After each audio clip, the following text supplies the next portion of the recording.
excited about all the amazing conversation which I and my guests are going to have. Before I begin, let me tell one point. There are a lot of bloggers nowadays. Each and every blogger has their own amazing content.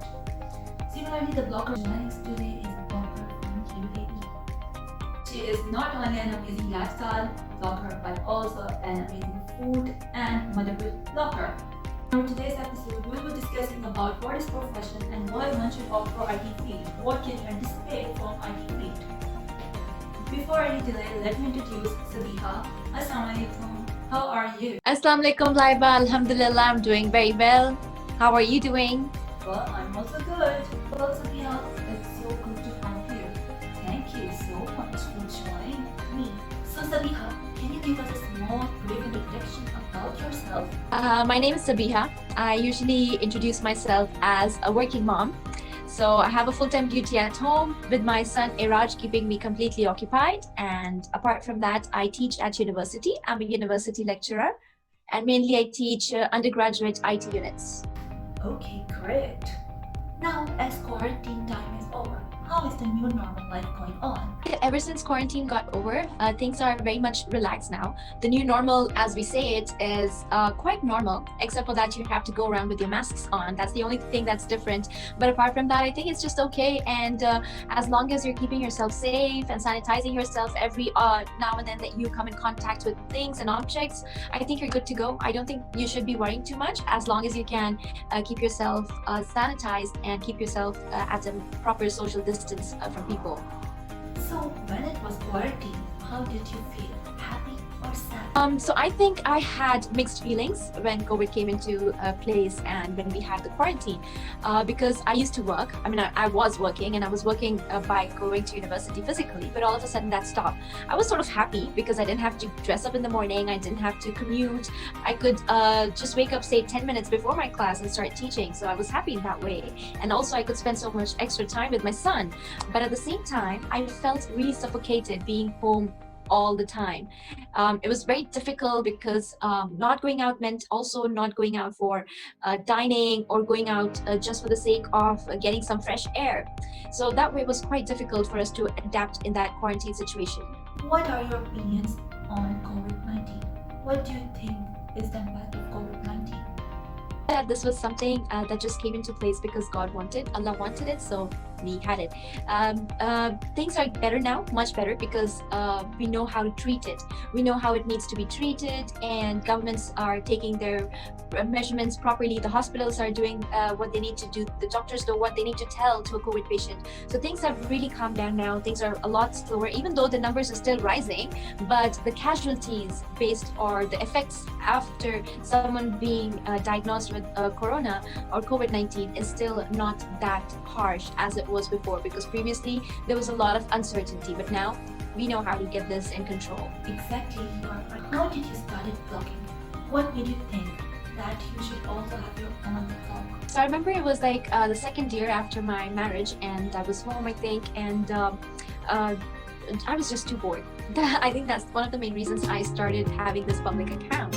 Otherwise, I was on Instagram, but as with a private account. So it's just that I felt like I was getting really, really bored. And me and my husband, we loved going out to places and eating. We loved traveling. So I had so many pictures on my phone, and those pictures not posted anywhere. Those pictures not speaking what they could speak anywhere at all. So I thought that, hey, why don't I start a food and travel blog, as a couple together with my husband. So I did. I started initially, and my blog name was actually Travel Foodology because I only focused on traveling and food. So that's when I started posting things about travel and food. I wouldn't really post myself. I wouldn't really go, on stories and talk to people, because that was something not that I would spend time for, or I would have the time for. But as days passed by, then I became pregnant, I was expecting, and then the moment I became a mother, my blog actually started getting a meaning, because I had so much to share.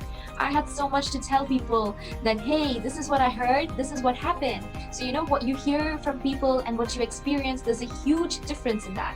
And I really wanted people to know about that, especially new mothers out there or people who are expecting to know what motherhood actually feels like. From far, people always share happiness and how happy and blessed they are being a mother, and this is the best thing in their life. But honestly, behind the scene, a mother goes through so much. much, yeah, that you just cannot imagine. Being a mom and also being a stay-at-home mom, I salute all those moms who take care of their children without having a helper. Now that's some next level of superiority, I would say. So that's one of the reasons why I actually now give so much more time to my blog than I did in the past, because in the past it was just like maybe posting a picture once in a blue moon or maybe once a month. But now I'm quite there, and I've connected to people, and people have connected to me. There's so many moms who actually ask me for advices, and I like it because I can at least share what I have experienced. I wouldn't say I'm the best mom, but just the experience sharing thing makes me happy. Exactly, you are right. What benefits do you see being a blogger? Blogging benefits. Now, there are various different reasons why people end up creating an Instagram a public account or a blogging page. Now, one of the main reasons is that you get to collaborate with different PR agencies. You get to hear out about so many new products that you can actually try out at home with your child. Being a mom blogger, I'm talking with that respect. Or even when you talk about skincare or whatsoever that you talk about, it's just that blogging does give you so much of opportunity out there that you can actually try and experiment on yourself in your life. However, it's not always like that. I mean, most of the things I share on my blog are things that I actually pay for, and not something that I have been asked for a collaboration for, or something that I have been said to promote just because they have given me that opportunity. So I mean, I wouldn't mind getting PR packages and things like that. Who doesn't, right?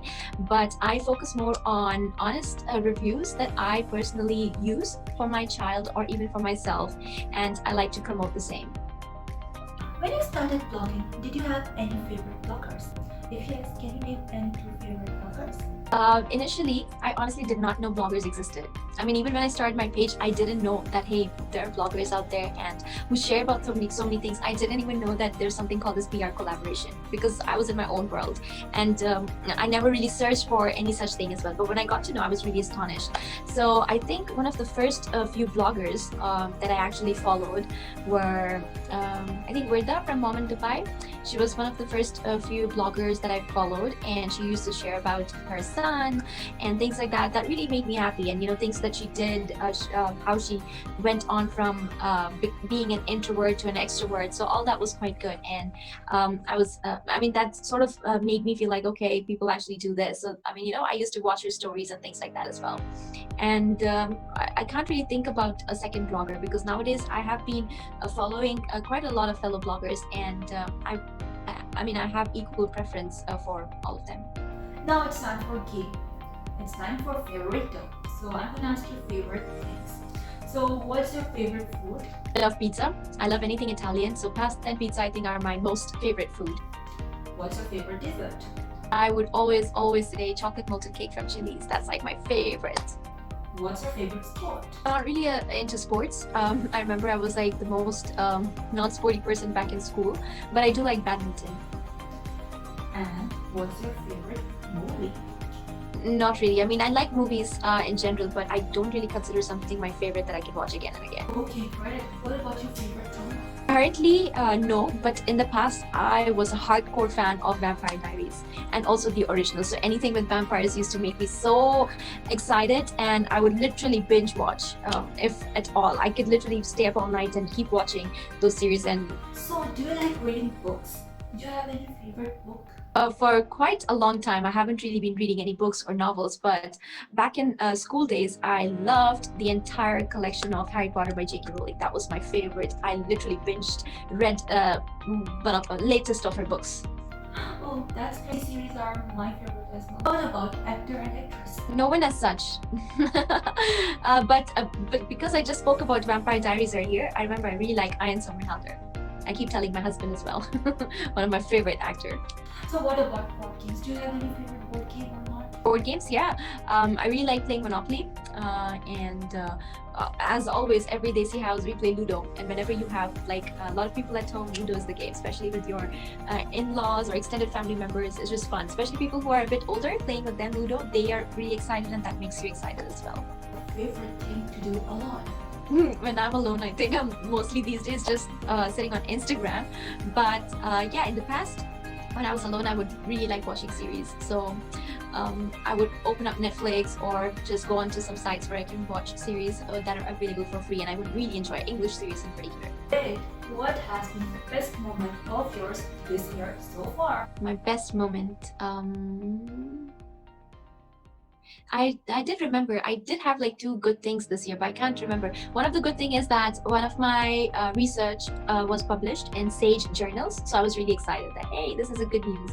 And I think the second good thing is that I'm able to see so many milestones achieved by Iraj, and I think that really makes me happy. Like him talking and him now connecting sentences and talking and learning, it just makes me happy overall.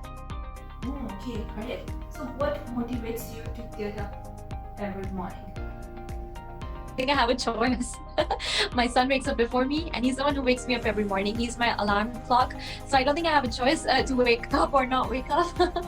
But the motivation early in the morning is to change his diaper and make his breakfast. That's what motivates me to get off the bed because he's waiting and he's hungry. So what do you hope never changes?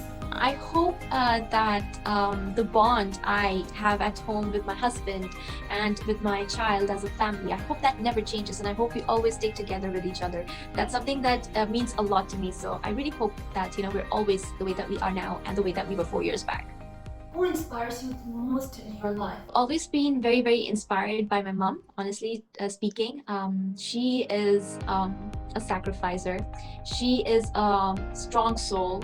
She has done so much for us, and so much that I wish I could do a little bit of that with my life and with my generation. That is. Now it's time to revive childhood memories. I'm so excited about this. So my first question is, what was your favorite subject when you were in school? I used to really enjoy biology. Best childhood memory? I think if I go back in my childhood, one of the best things was every time we had like holidays, such as summer holidays or winter holidays. I remember me, my brother, and my father. My father used to stay up at night with us, and they used to play video games. And I used to be the one waking up and watching them playing video games. And my father used to make us really tasty chips.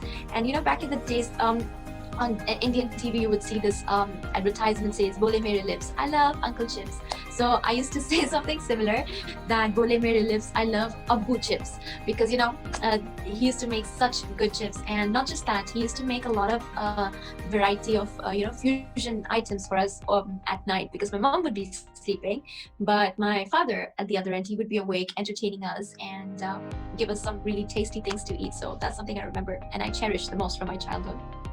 What was the most memorable toy with which you played a lot when you were a kid? I think one of my favorite toys was a playhouse of Barbie that I had. So I remember we had got that from Toys R Us in Sahara Center. I still have that memory back because we were in Sharjah back in my childhood. So yeah, it was a pink color house. It was so beautiful, and I used to have Barbie, Ken, and the entire family. So me and my sister used to always play with it. We would have spent like 3-4 hours pretending to play, like literally taking the dolls up in the kitchen to the washroom, to the bedroom, and here and there, and things like that. So I think that was like my favorite thing to play with. Now it's time to discuss our main topic. So what do you think about profession? What is profession? I think profession is something very important, not just for men, but also for women. It gives us an identity. It makes us do something that we can utilize our time at. So I think that's something that you create for yourself, not just for a short time, but for a long time. Comparison in past and present. In past, we used to have specific professions, for example, doctor or engineer, but nowadays we have a lot of variety. The fields have become wider in each profession. For example, if you want to go for becoming a doctor, you have in eye field, we have a lot of variety.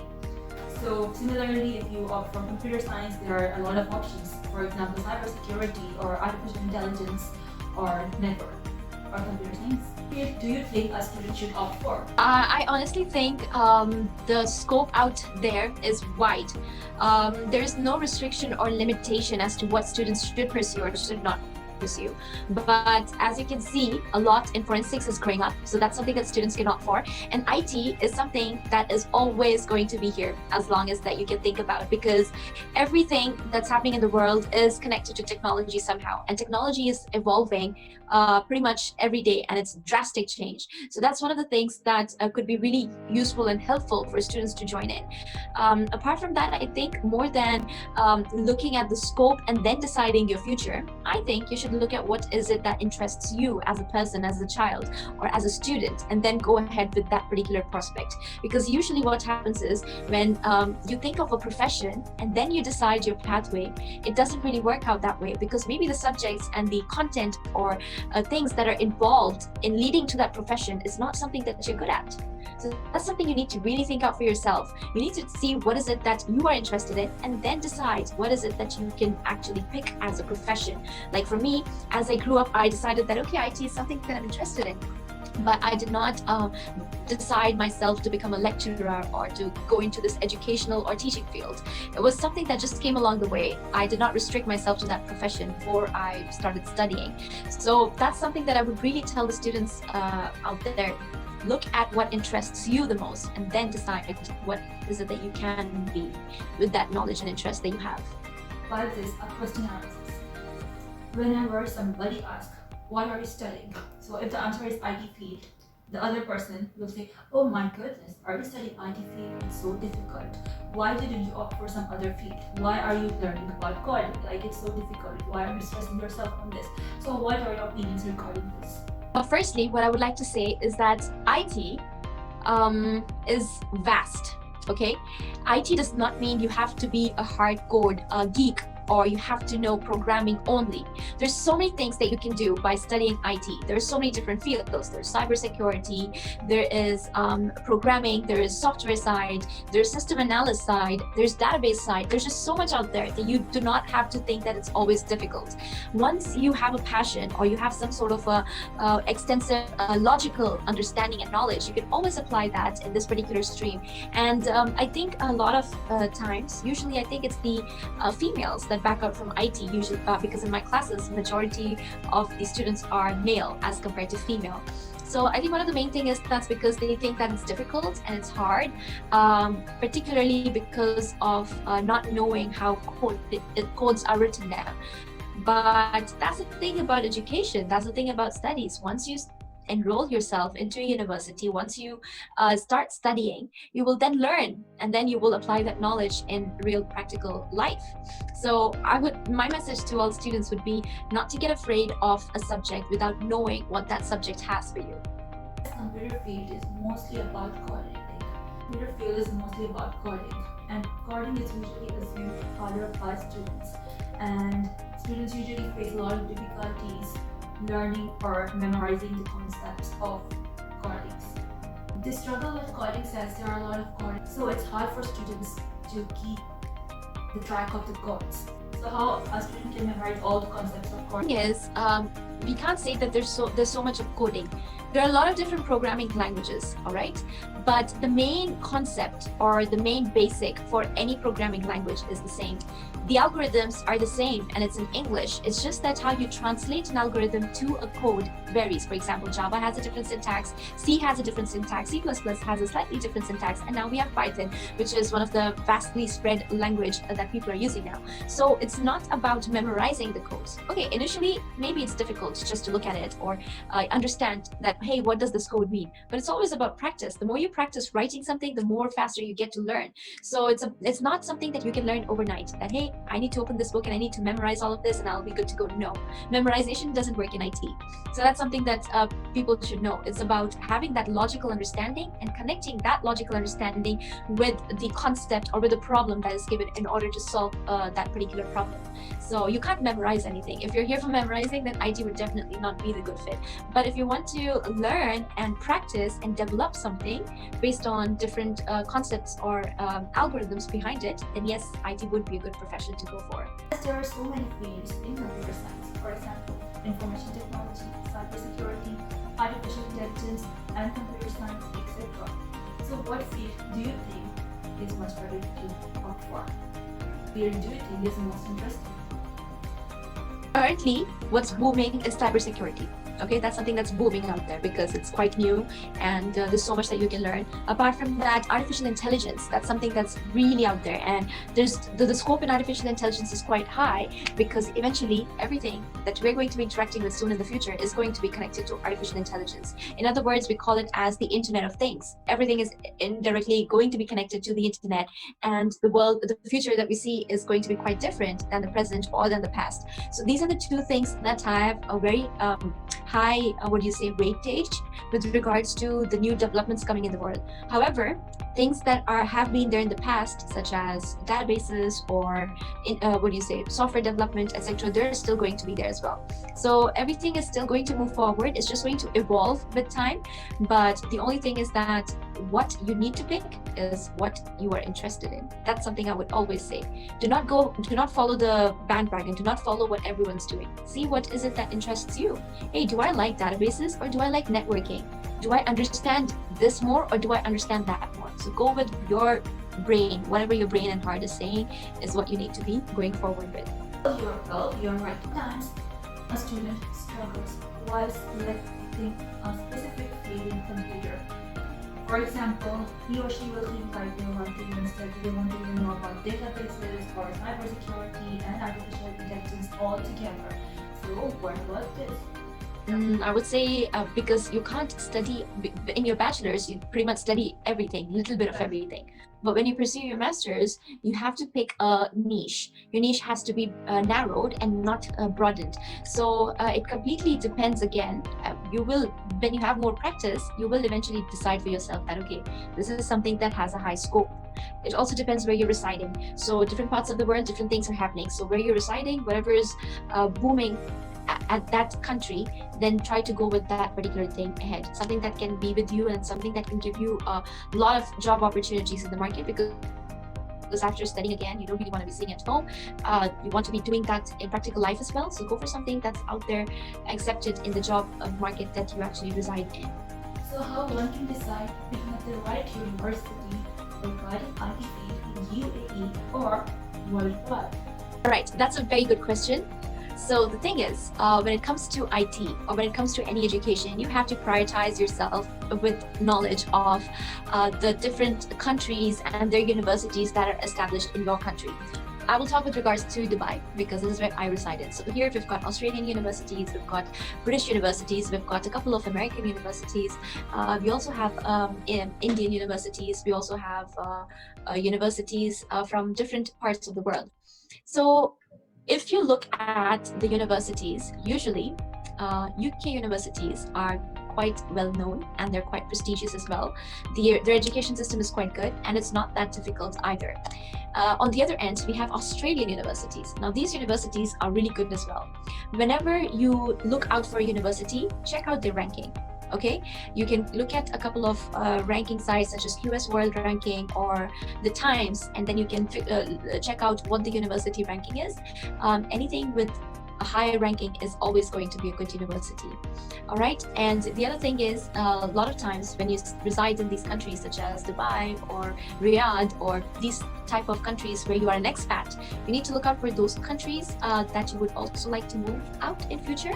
So you could do like, say, if you're degree is 4 years, you can do say 2 years in the expat country that you're in, and then you can do 2 years or 1 year by transferring to that country and probably make a living over there eventually.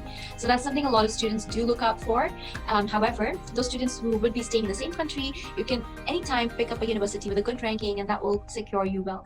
Regardless of everything, sometimes even though you have universities with good ranking, maybe you don't have the money to afford a place at that university. That's also quite common with people around the world. So in those situations, you do not need to worry. Honestly speaking, where you study from does not matter. As long as you have the degree from an accredited university, that means something that is actually licensed in wherever that university is from, that's all that matters.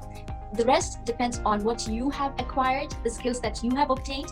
Because when you go out for interviews, when you go out in the market, they don't ask you where did you study from. Never have you ever seen an interview when someone is asking from, can you tell us where you studied from or which university did you go to? No, it's you. Usually, like what happens when people they study from top universities, they introduce themselves that I graduated from so and so university, but the interviewer never asked which university did you study from. So the key is that you need to be sure with what you have learned and how you can demonstrate your skills in a real life scenario. And as long as you can demonstrate that, I think that's what matters. Exactly, you're right. So as we're talking about UK university, UK education and Australian education, so what education do you think personally is much more better, UK or Australian, if you have a choice to choose between? I would say UK university. UK education, I think, is more better. Why? Because it's a bit easier for students to understand.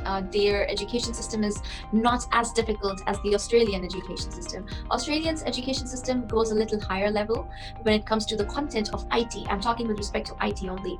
So IT information or the way of the content that they have for IT students in an Australian university is a little difficult as compared to British universities. However, if you already have a good knowledge in IT and a good background, then go ahead with Australian universities because maybe you'll learn more than what you could learn at a British university. So now it's time for Let's Play, Imagine and Inspire. So Sabiha, if you won a lottery ticket, what will you do with the money you get? I think I will clear off some of my debts that I'm having, and then I would definitely give in something for poor people because I've already imagined myself getting a lottery. So I've imagined what I'm going to be doing with all the money. So some is going to be for my debts, some is going to be for the poor people, and the rest is going to probably just go in my bank account, waiting for me to travel somewhere. Okay. And I also decided I'm going to give some to my mom, my brother, and my sister. So yeah, all that is decided already. Like I've already won one. Okay, great. If you could change one thing from your past, what would it be? See, I mean, there's a lot I would want to change from the past, but if I change something in the past, then I wouldn't be the person that I am today. So let's not go and mend anything in the past. But one thing, if I go back in the past, I would tell myself to be clever and not fall for people and their emotions. That's something I would tell a little me as compared to what I have learned in life today. If you could do anything for the rest of your life, what would it be? Honestly, I don't know. Okay. I can't imagine something because I don't know. Because the thing is, when you start doing one thing for the rest of your life, you're going to get bored of it very quickly.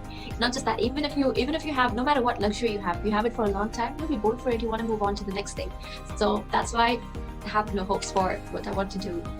I don't want to have that one thing to do for the rest of my life. I want to have many things to do for the rest of my life. If you could live anywhere in the world for 1 whole year, what country or city will you opt for? That's interesting. Okay, I'll pick a country which is big so that I don't get bored. I mean, usually I would have imagined Maldives or something, but I've listened to quite bad reviews that, hey, there's just water and water. What are you going to do? So I'll pick a country which is big, maybe Russia, or say places like, yeah, Russia is big. So maybe Russia, but the language is going to be a problem there. So let's stick to Canada.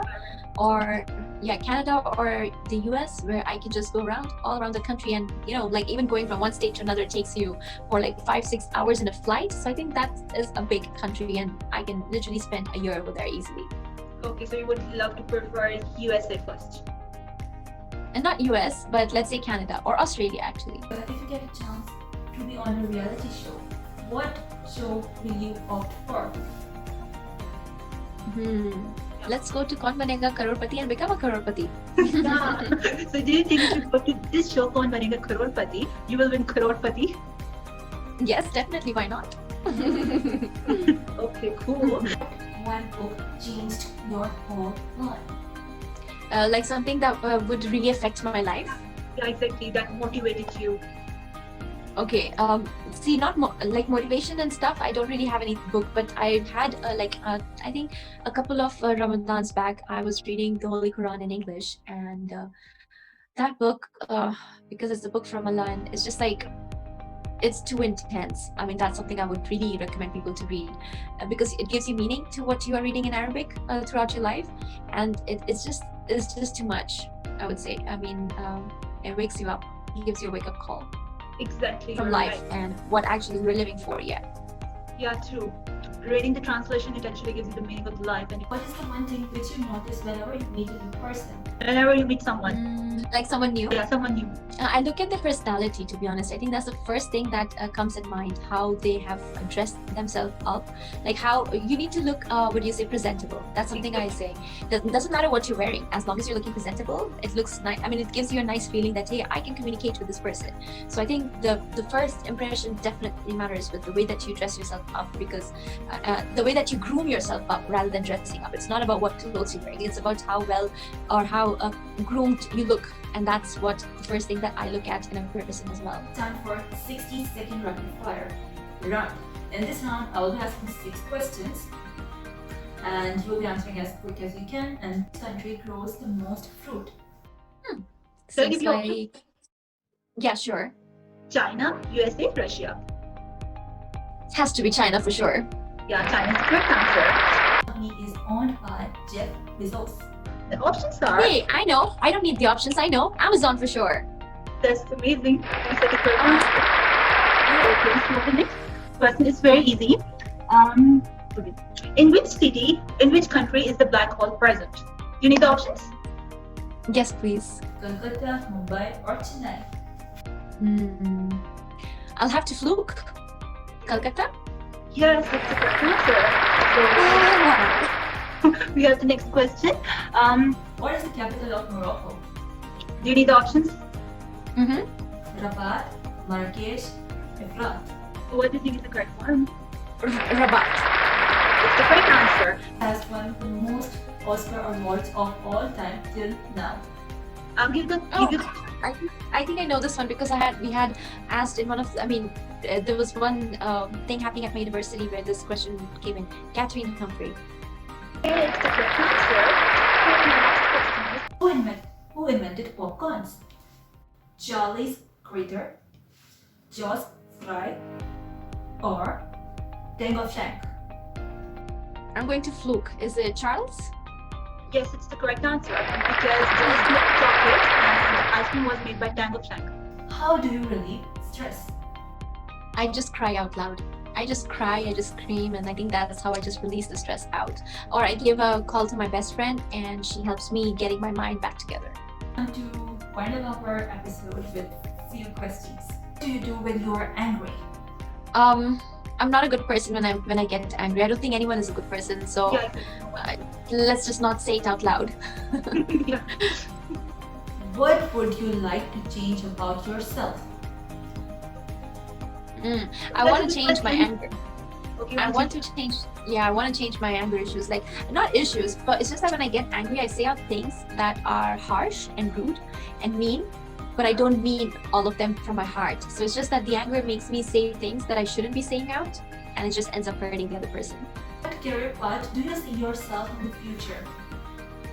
Do you think you will be a lecturer in the future as well? Well, I see myself as a lecturer in the future, but if at all I lose a job and I need to work, like for my sanity or whatever reason, then I think I'm okay with taking anything that's out there. But of course, in my field, so anything related to IT, I'm okay with accepting it. Okay, but you will see yourself as an IT profession in the future also, right? Yes, That's inshallah. Inshallah. Yeah. Okay, so What advice will you give to those who are thinking to study IT field? Okay, so I would say do not wait to get into the IT field. Do not wait to start your university and then learn something, because IT is something that's readily available online. It's open source. You can learn things about IT on your own. You don't really need an instructor or a teacher or a lecturer telling you what needs to be done. You can log on to YouTube, access any of the videos on learning a language. So you can literally type out learn Python from scratch, and you can learn it by yourself. You don't need someone to teach you. So that's one thing I would tell people who want to enter into IT fields, to learn on your own. Do not wait for that day that when learning will begin. Do it on your own. Utilize your time. Practice makes one perfect. So as long as, if you don't practice enough and think that you can just attend the classes and learn without actually doing it practically, then that's not possible. exactly. So What are your suggestions for those who want to become vloggers? Okay, so if anyone here wants to become a blogger, one thing is that you really need time. You really need to invest some time. You need a lot of consistency. You need to connect to people by being honest and being out there for them. So you need to speak out your heart, and that's how you can be a successful blogger. I don't call myself as a blogger, and neither do I call myself as a successful blogger. But this is something I've learned over time by sharing my day-to-day activities on a public platform, is that you have to connect to people, and if you want to connect to people, you have to conversate and communicate to them. You have to reply back to them, respond back to them, and you have to be honest. You cannot create a complete different dreamy image of yourself on the blog and be a completely different person behind. You have to be the same both ways. Exactly. So in this way, this episode. So here's a small gift from me to you, Sabiha. Oh, thank you so much. You're welcome. It was great to have you. That's delicious. Thank you guys for watching me. Like, comment, and subscribe. Bye. Bye. Allah Hafiz.